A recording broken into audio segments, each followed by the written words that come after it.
নমস্কার বন্ধুরা, আর জি কুকিং চ্যানেলে আপনাদের সবাইকে স্বাগত।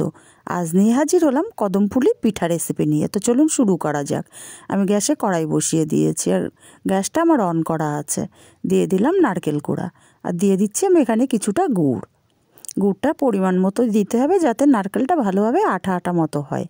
এবার খুব ভালো করে মিশিয়ে নেব। নাড়তে নাড়তে গুড়টা আর নারকেল খুব ভালোভাবে মিশিয়ে নিয়েছি। এবার নাড়তে নাড়তে এটা একটা আঠা মতো কাই করে নিতে হবে।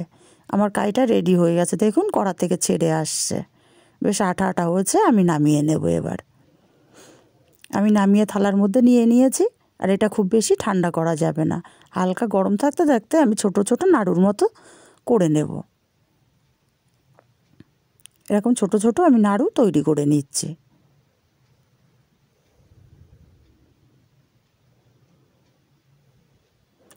আমি সবগুলো নাড়ু একইভাবে তৈরি করে নেব।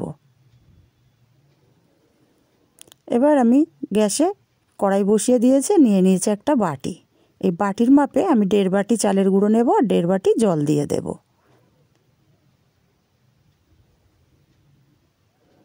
দেড় বাটি জল দিয়ে দিলাম আর বাটি মেপেই আমি চালের গুঁড়োটা রেডি করে রেখেছি।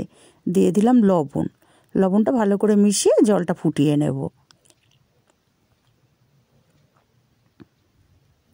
এবার জলটা ফুটতে শুরু করেছে, চালের গুঁড়োগুলো দিয়ে দিলাম। নেড়ে চেড়ে দিয়ে এখানে একটা কাই আমি তৈরি করে নেব।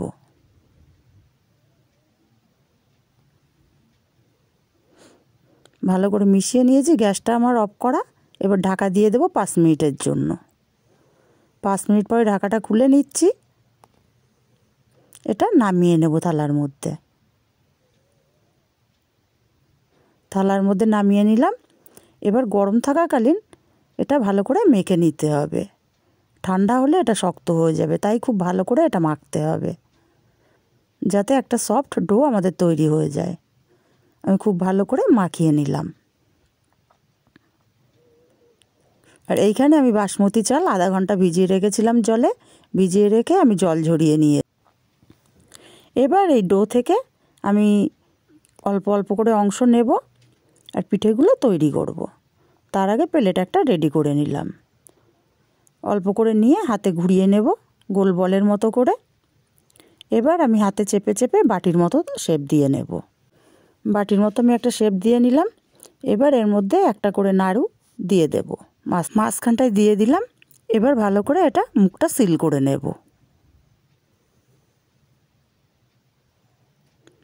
মুখটা সিল করে নিয়ে হাতে ঘুরিয়ে নেব ভালো করে।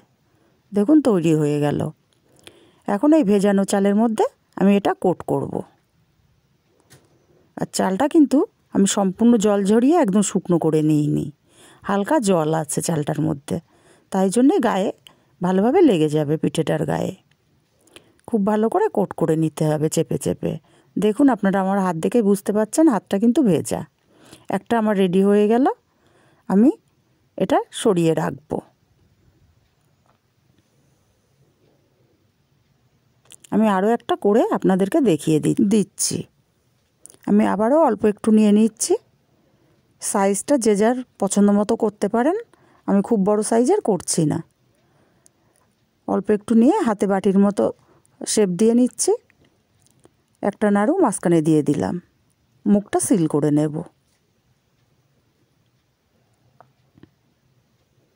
মুখটা সিল করে নিয়ে হাতে একটু ঘুরিয়ে নিতে হবে যাতে সুন্দর একটা গোল শেপ হয়। তৈরি হয়ে গেল। এটাকেও আমি চালের মধ্যে দিয়ে দিলাম। কোট করে নেব ভালো করে। একটু চেপে চেপে কোট করতে হবে। আর চালের গায়ে যেহেতু জল আছে, পিঠের গায়ে সুন্দরভাবে আটকেও যাবে। রেডি হয়ে গেল। আমি একইভাবে সব পিঠেগুলো রেডি করে নেব। এদিকে আমি গ্যাসে জল বসিয়ে দিয়েছি, গরম জলটা গরম হতে শুরু করেছে।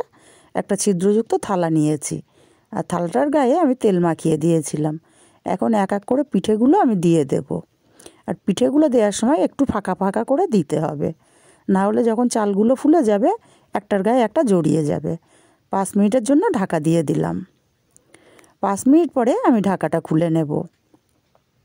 আর এখানে একটু হলুদ ফুড কালার অল্প একটু জলে আমি গুলে রেখেছি। 1 চিমটি মতো ফুড কালার দিয়েছি। এখন এখান থেকে সামান্য একটু করে জল নেব, আর 1 ফোঁটা করে আমি পিঠের ওপরে দিয়ে দেব।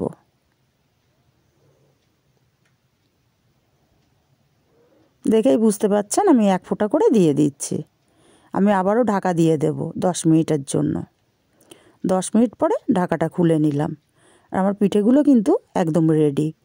পিঠেগুলো আমি নামিয়ে নেব।